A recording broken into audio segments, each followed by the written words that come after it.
It is my pleasure this evening to introduce you to Dr. Robert Baxter, who is going to talk to us about something I'd never heard of until I looked it up online, and it's an amazing story. The story of the maple leaf, the side-wheeler maple leaf in 1863. Dr. Baxter was born and raised in Norfolk. His wife is, he says he's the grateful husband of Glenda Warner of ODU Distance Learning Faculty. Is she here? She may be here somewhere. She was working, but she said she was going to try to make it. Then they have 2 adult daughters, one in Columbus, Ohio, and the other one in Sydney. Bob developed an early interest in history and education and had a career as an entrepreneur, as vice president of a small high-tech firm in Newport News that he helped grow from 7 employees to 700. Prior to roles in business, he served as assistant dean of students and instructor in the faculty at UVA, where he taught history, liberal arts seminars for several years. Half of his graduate study was in history at UVA, and his doctoral dissertation explored the history of student life during World War II. Sounds like another program. Part of his research appeared in a presentation that he and his advisor made for the National Endowment for the Humanities and Virginia Historical Society Conference in 1992. He has several published articles. He was elected to Phi Alpha Theta History Honor Society and the Raven Society at UVA. And he had postdoctoral study in educational technology. Since 1998, is that when he retired? Sort of. When he sort of retired from teaching, he has served as a volunteer historical interpreter and a trail and kayak guide for Falls Cape and First Landing State Parks. He will deliver a 4-hour roving history tour on Sundays in the Back Bay National Wildlife Refuge and Falls Cape State Park. If you would care to join him one Sunday, I'm sure he'd be glad to tell you more about that. He has been working for 10 years on the history of Wash Woods, which is a small oceanside settlement on the border of Virginia and Carolina. And that was when he became interested in the maple leaf, which he will talk to us about tonight. So please welcome Bob Baxter.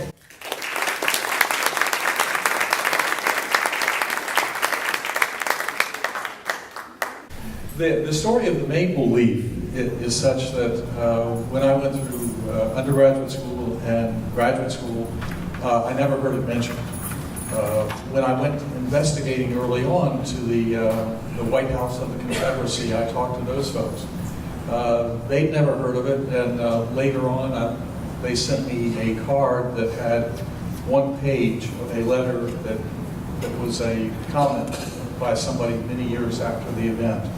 So I'd like to make up for that deficiency, but with the caveat is I have talked about this for probably 15 years, about the maple leaf incident, and I've learned more each time, and I'm not at the end of that learning.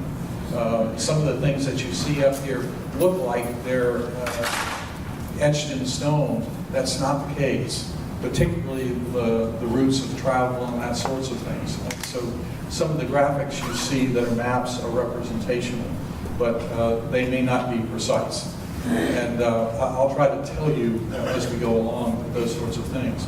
But the maple leaf incident really became famous when the wreck of the ship was discovered in St. John's River outside of Jacksonville. Prior to that, there wasn't a whole lot of interest. My presentation at the park on the maple leaf incident was probably about 5 minutes long. Mine at the First Landing State Park was maybe a little longer than that, maybe 10 minutes long. So this is the longest that I have ever spoken on that. And it's probably the shortest I speak on most any topics, because I'm a recovering academic. And so I go on and on. But for this purpose, I want to get moving rather quickly, and I need to stand behind this to navigate. The maple leaf hasn't come to the knowledge of people in general, but people in Tidewater are probably going to be very interested in it. Okay, this is an image of the maple leaf, probably depicted just before it crashes. It crashes with the help of what the Confederates called their torpedoes, which we would today call a mine. It was one of the first, at least in Florida, of the use of the mines to take out Union vessels. The background on the ship is that it's a Canadian built. It was launched in Ontario, but as the war started, it was under contract, not with the Navy, but with the Army. And the Confederate, the Union Army had it under contract originally at about $550 a month. They leased the vessel, which is 181 foot, 24/7 beam, 398 tons, and also leased was Captain Henry W. Dale, who was with it at the time that the incident happens. It was sunk on April 1st. What I'd like to talk about, though, I'm going to talk a little bit about the sinking and the artifact recovery. I'm going to focus mainly on the escape from the Maple Leaf and some of the resulting debris that resulted because of that. And this image was created, I know it's tough to see, this actually is two vessels that were sunk. The Maple Leaf was the first of them, but before they could remove the ship from disturbing the waterway, they sunk another ship, which is the Hunter. Both of those remained there for quite a while, and finally the Army Corps of Engineers had them removed. But the Maple Leaf was blown apart when it was coming back from Palatka. It was only about 15 miles outside the St. Johns River, outside of Jacksonville. The crew, all except for 4, survived. With the hull of the ship, particularly the bow, was blown completely off. Within 3 minutes, by most accounts, the hull was resting on the bottom in 20 feet of water. The Maple Leaf, because it had 3 decks, the hurricane deck, the uppermost of the decks, was still there for a while.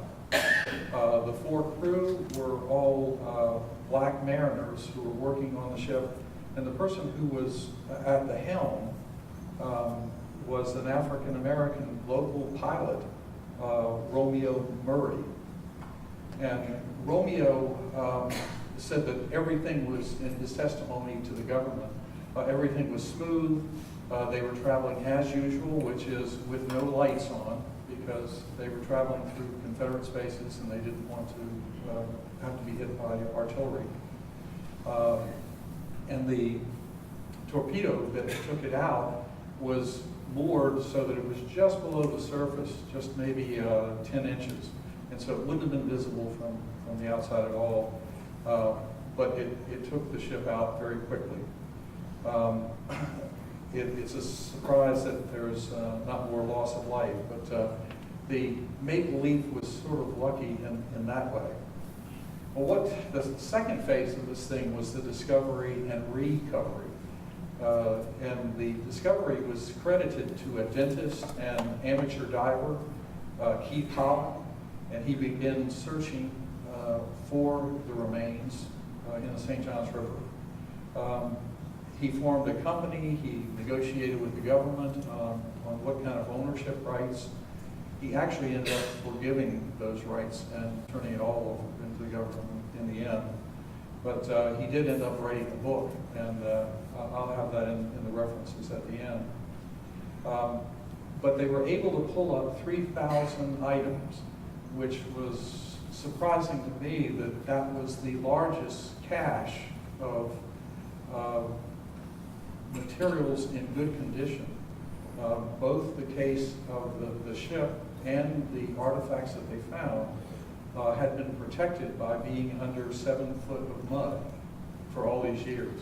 So some 150 years later, it suddenly appears, and these 3,000 items, of which they estimate that roughly 10% of those items is all that has been recovered so far. And they've got a lot of work to go, and already it's the largest collection of Civil War materials.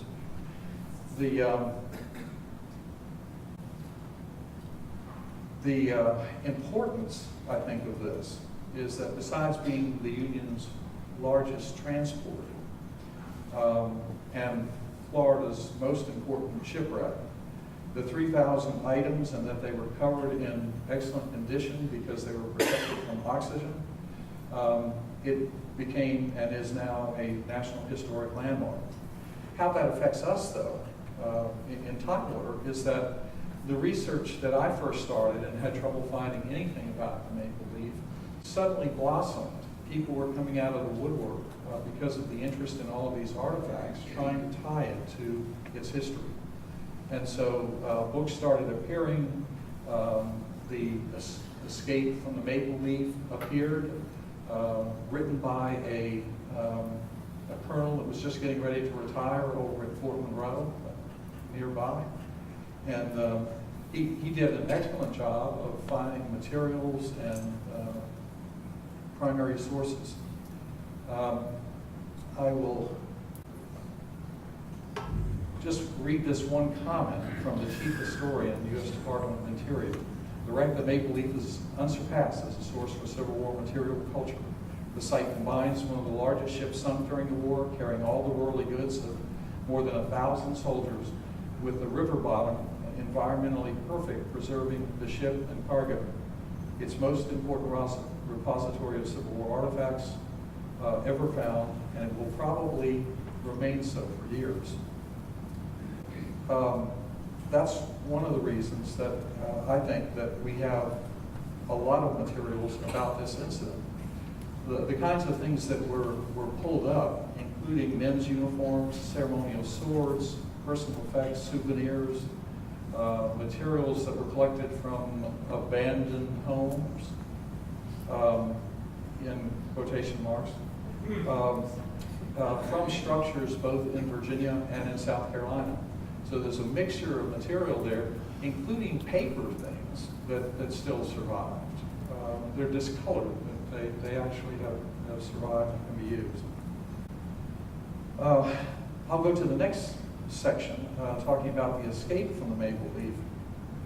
And we're going to have to go back in time for that. But this is the only photo that exists that we know of the Maple Leaf. There are plenty of drawings. And it's this structure right here. It's hard to tell. You can see the 2 stacks, and it's in line with other boats. But the line drawings were a lot more helpful to me than this image. Well, this picture, which you may have seen already on the postcard that came out, this was, I should point out right away that this steamer that you see right there in the corner, that would not be the Maple Leaf. This shows the kind of activity that was around Fort Monroe, and in fact, the escape begins not far from Fort Monroe. And we'll talk about that as we go through. I want to set some parameters to just give you an idea. The question that always comes up in my mind is why, if 97 Confederate officers escaped at one time, why that wouldn't have been big news. Part of the reason is because just before this happening, the Battle of Brandy Station, which was the largest cavalry battle in the Civil War, and just a week after the end of it was the Battle of Gettysburg. And so there was a lot of attention to things going on. The other thing that's different about this is that in the whole incident, there was almost no loss of life at any point.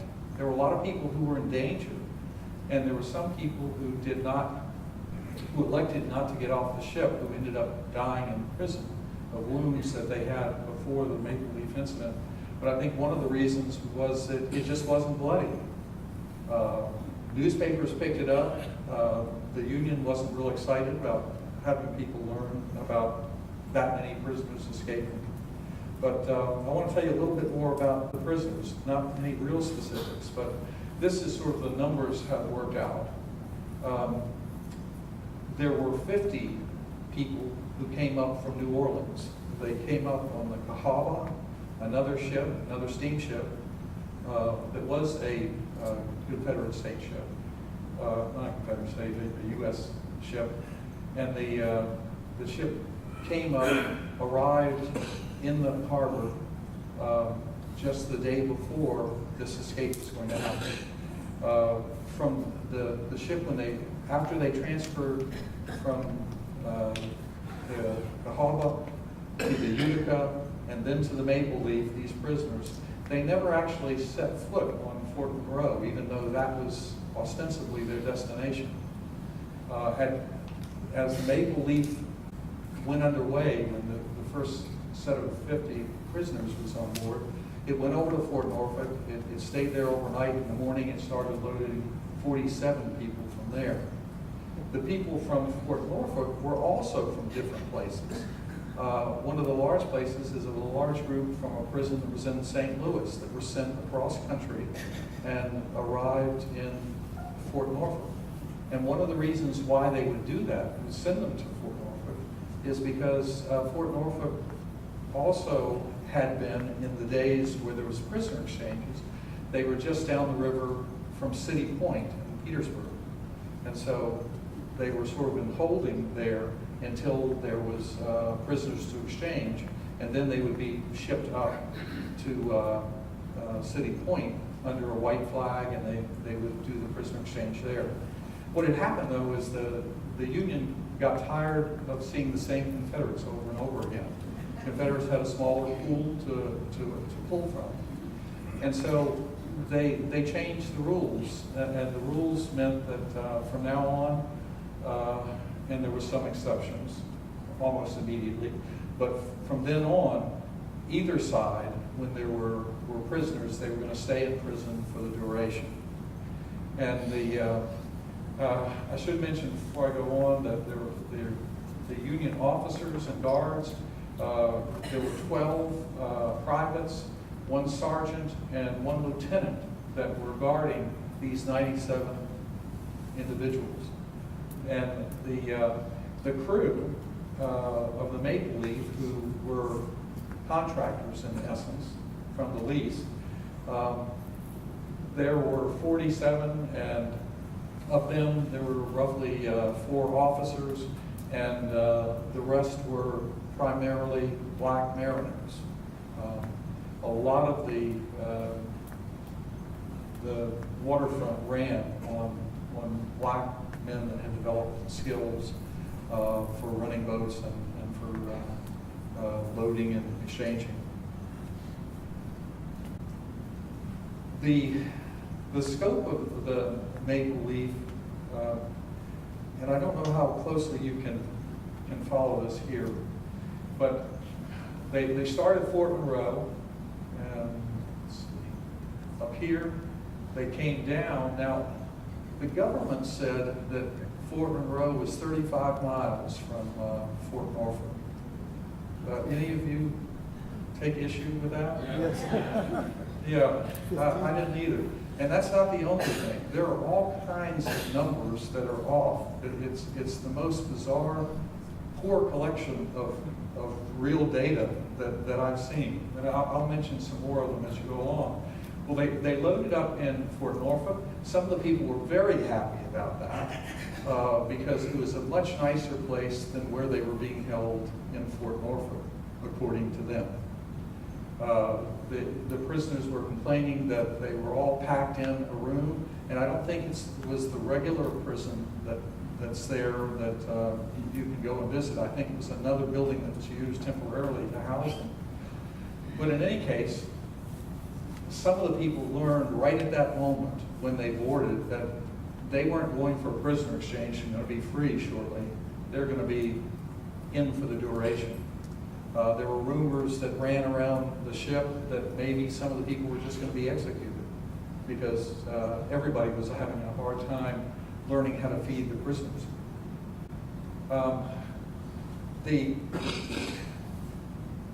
What happened in essence from when they came out of Cape Henry, they were approaching Cape Henry. The prisoners from New Orleans had planned some kind of escape and takeover. They had not signed what was called parole papers, which allowed people a lot more freedom and a lot less, fewer guards and that sort of thing. But the group that was mixed there, some of them had signed those parole papers and some had not. Some of them that had signed the papers felt that because of the poor treatment they had at Fort Norfolk, that the agreement had been violated and that they were not obliged not to try to escape. But some felt differently. They decided that only part of the Confederates themselves would know what the plan was. It was a subset of the whole, and that group made their plan, and the signal was going to be they were going to use the ship's bell, hit it twice, and then people that had been stationed where all the guards, only 4 guards were on duty at any time, 3 sessions of the 4 guards. And what sealed the deal was they found that none of the weapons were loaded and none of them had bayonets on them. They just had them, which is not that peculiar in that, like the group that came up from New Orleans, they had a whole regiment sort of guarding them, and they were free to roam wherever they wanted to in the ship, with a few exceptions. But they didn't have a guard looking over them, but they were outnumbered greatly. And they were allowed to dine with the Confederate, the Union officers. The Confederates were allowed to dine with those officers. And so it was a very congenial relationship. They were sorry to see them go, but they were scheduled to go somewhere else, and that's why the Cahaba vessel had to leave abruptly, and they had to transfer those 50 prisoners onto the Utica. And the Utica was very, very small. It didn't have good food. That were the complaints. And there wasn't much room, and they were under constant guard. But anyway, they came down the coast, and who knows where they got off? I don't. I've got some theories, and I put that up on the map. But when you ask all of the people, they all had different stories. None of them were locals that were on the boat. So all of the Union folks weren't obliged to help them out with their planning. So the people that were on board, they traveled down the coast, somewhere I think north of what is now Little Island Park in Virginia Beach. Somewhere along Little Island, they came ashore. And their original plan as they came out and they took over the vessel at Cape Henry was when they took control of the ship, they were going to go to Nassau. And that sounds good. Nassau was friendly to the Confederates. The British thought would welcome them. And then the captain of the ship came back and said, unless you're going to tell me to turn around and go back to Fort Monroe and ask for more coal, we don't have enough coal to get there. He also said, and I don't know if you've noticed, but this is not an ocean-going vessel. We are not going to be in great shape out there, even if we had enough fuel to do it. So the plan B became they were going to go out of the Cape Henry, down the south, and try to get to land that was held by Confederates. They were originally planning to burn the maple leaf when they got to a place that looked hospitable. But they kept looking at the charts, and they kept going south, and they couldn't find anything but wilderness. You know, occasionally you might see a house or something. At Dam Neck, you would have seen 2 windmills that were out on the beach. And one person even said that's where they landed. But none of the other 96 said that. So you'd know whether there were windmills there pretty obviously. But anyway, there's a lot of conflicting data in here. And they came down, they were successful, they landed. Some Southerners all along the way helped them. A woman whose husband was a Confederate had told them that what you want to do is you want to go south as quickly as you can, and you want to get in the Dismal Swamp, because they're going to send cavalry after you, and the cavalry are not going to go in the Dismal Swamp. So your best bet is to quickly go before it's noticed. Now, they didn't know that the Maple Leaf captain turned the ship around after it unloaded and headed north as if it was going to Fort Delaware. They changed their mind along the way, and they had agreed with the Confederates that they would do that, but instead they decided, yeah, the Union's not going to accept that, and that's my bread and butter business. So they turned around, they went to Fort Monroe, they arrived late at night, and for whatever reason, the lieutenant that was head of the guards made the decision not to tell them that night that, by the way, the prisoners have left. And so it wasn't till the morning, although the government reports officially say that, you know, he told them right away. That's not what the record shows. Again, there's conflict there.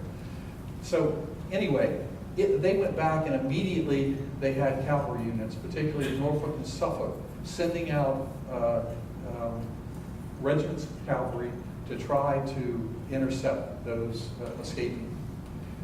The escapees, meanwhile, they came across the Salt Flats.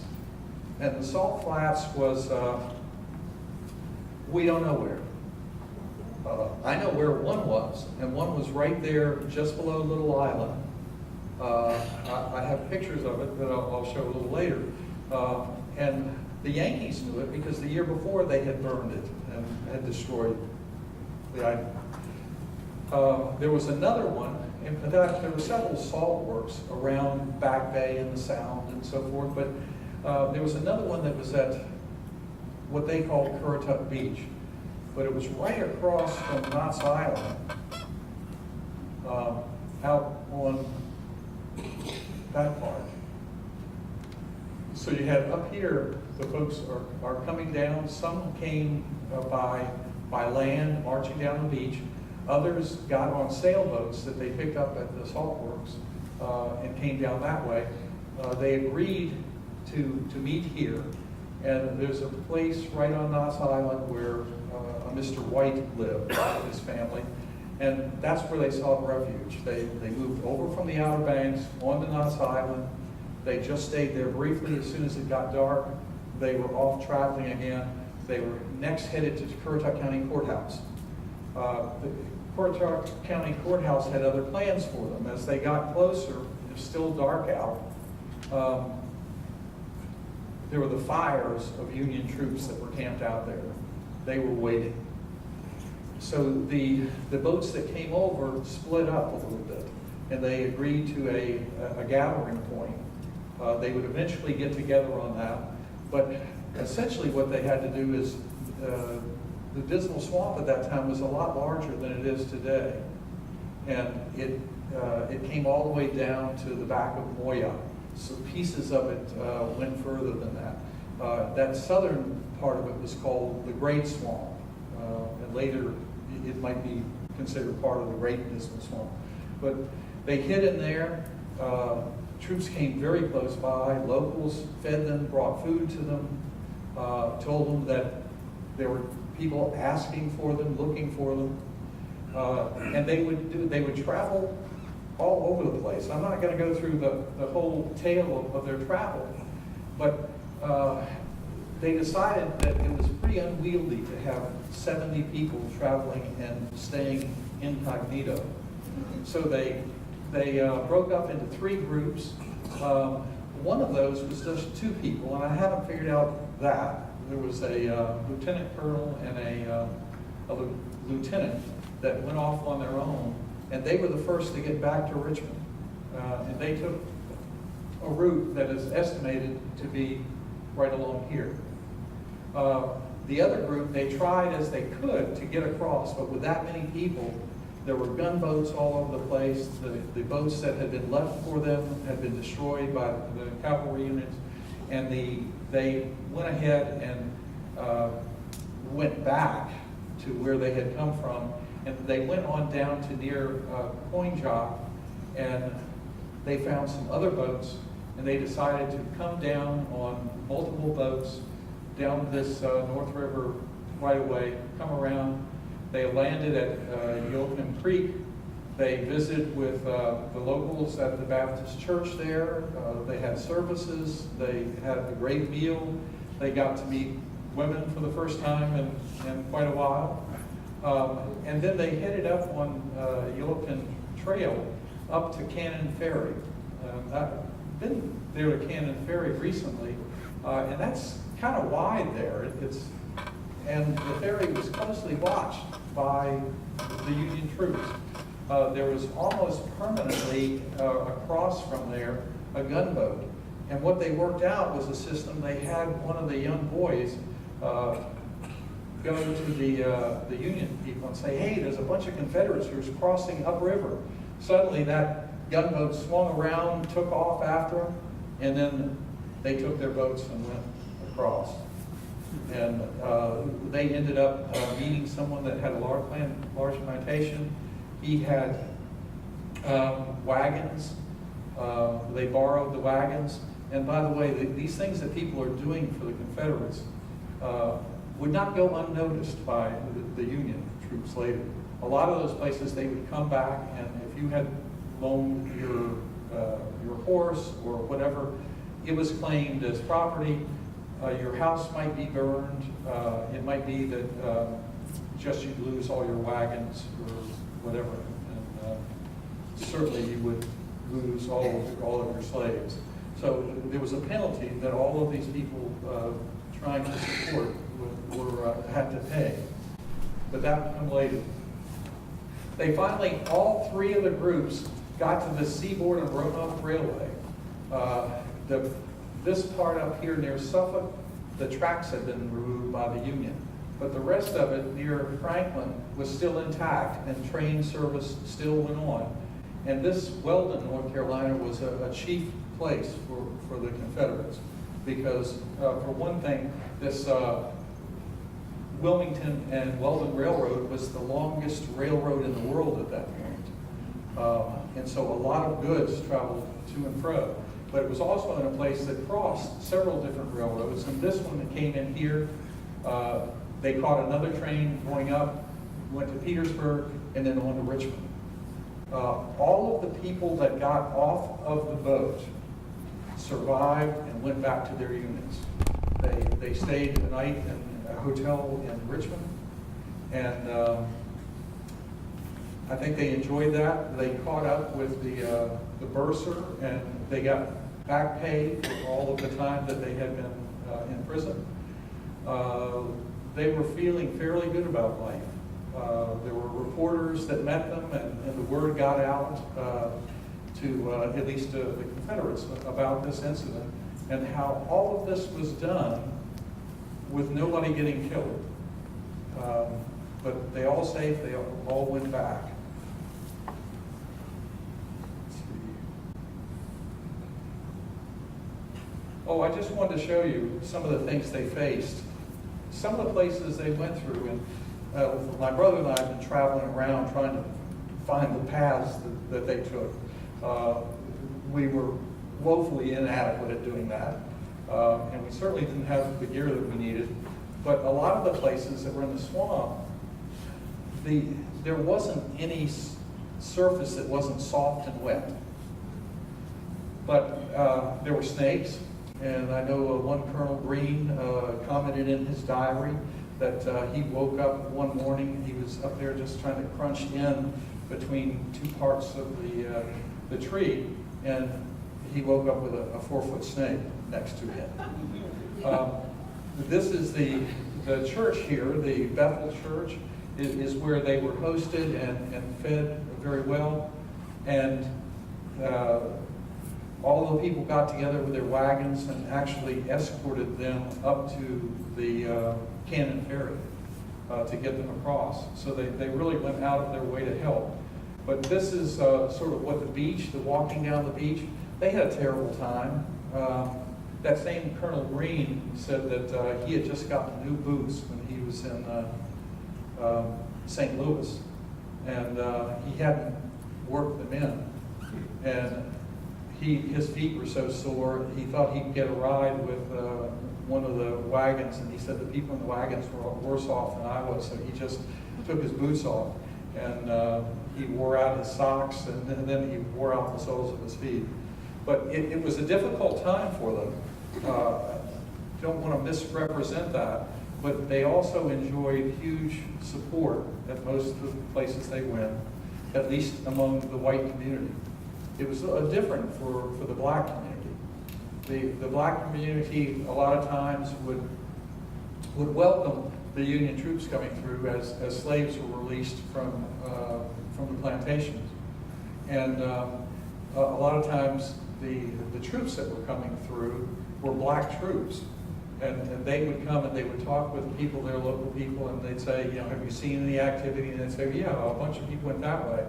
Now, they did the same thing with some of the folks that were the white folks, and there were lots of stories. I don't know how many of them to believe. Some of them are way out there, but one of them was about a man named Dempsey that was from Coinjock, and Union troops caught him carrying a pail at night. He had been taking food to the troops, and they said, "Are you carrying troops to the Confederate escapees?" He said, "Yeah."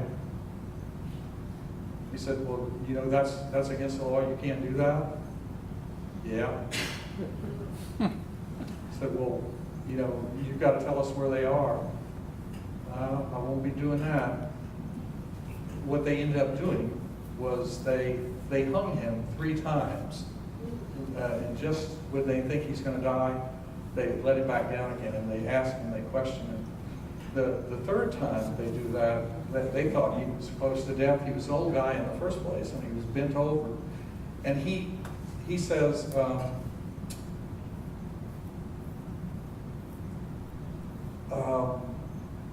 he reached out and grabbed the knife from one of the Union people and tried to cut his own throat and said, I'm going to take care of this. But that didn't work. But finally, they had tried so much on him that they let him go. He survived. But the story went around the South pretty quickly about that particular incident of how resilient even the elderly were. And this particular map just shows sort of the whole area of space that they were involved in. And you figure just in the walking part of it, they believe they walked about 200 miles. And this is over 12 days. 2 of them got there quicker. Now, sometimes they rode in boats, like down this area, and several times across it. They picked up trains up here and said they rode this, but they didn't include that in the number.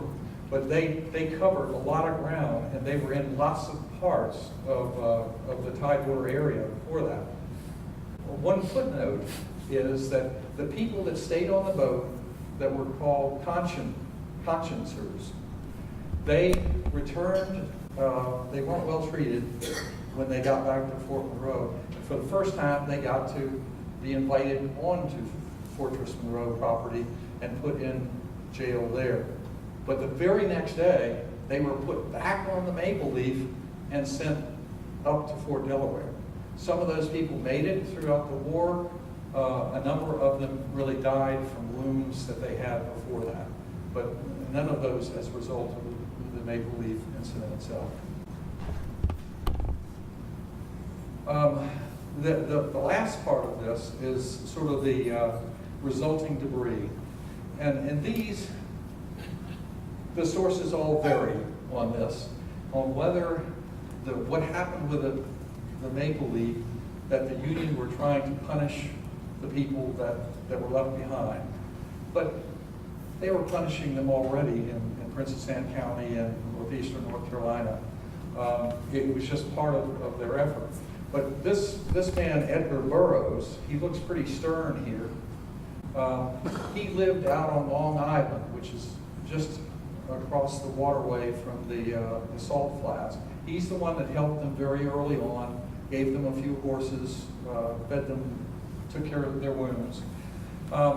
He ended up traveling with them until they had the home guard from Camden and from the other counties that helped guide them that way.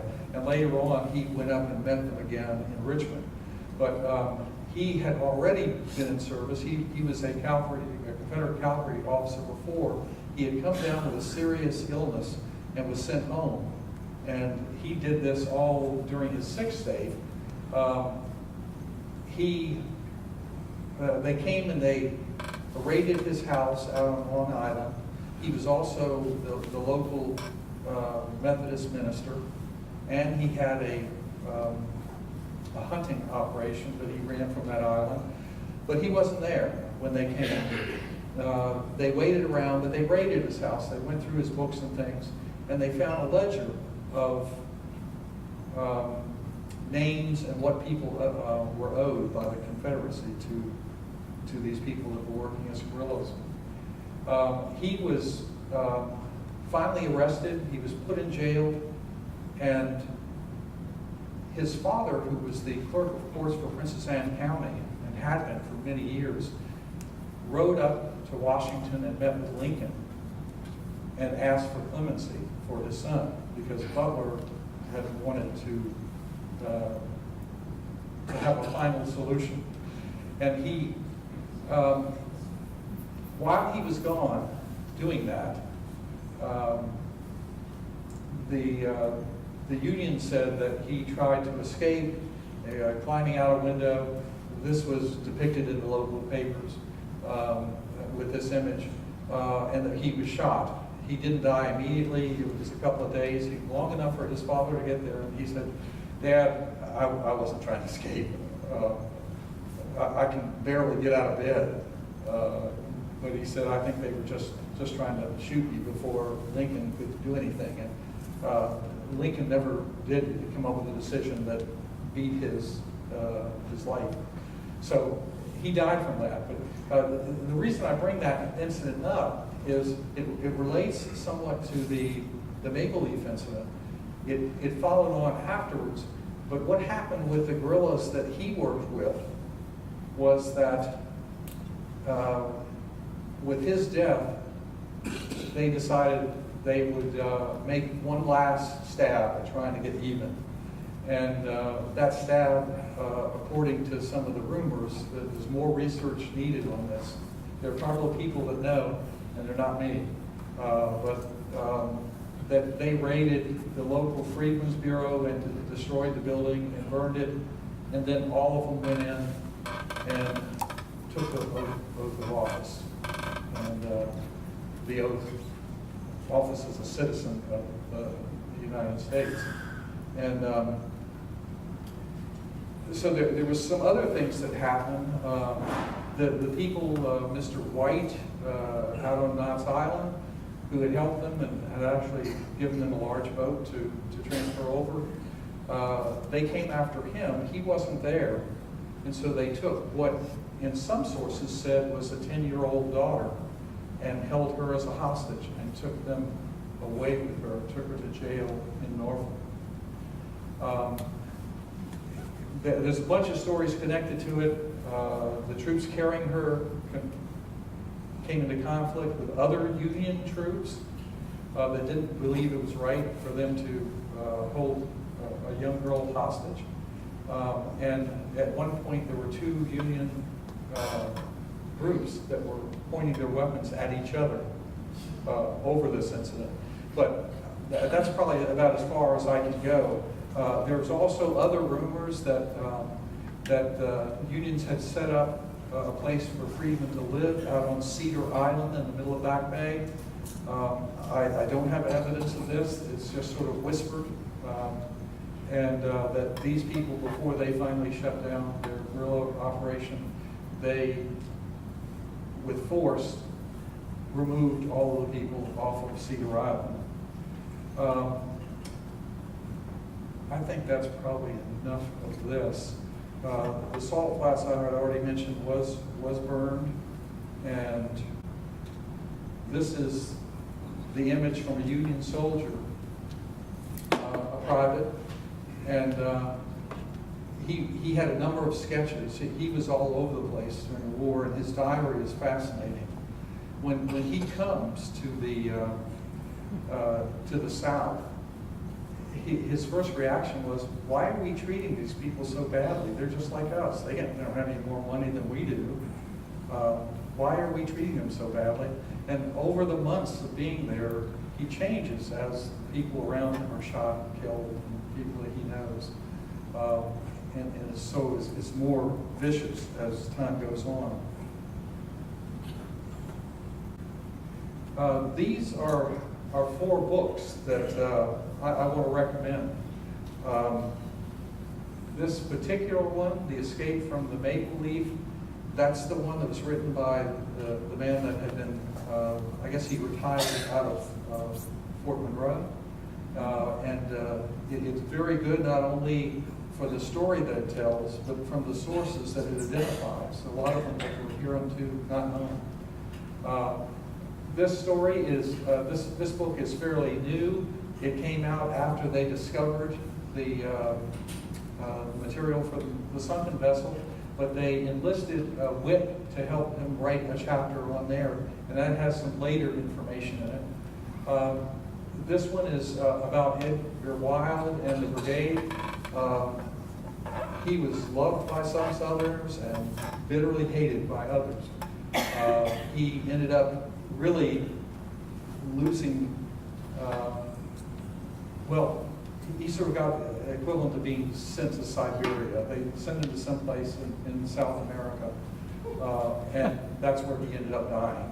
But they didn't like approve of his policies, though they somewhat benefited from it.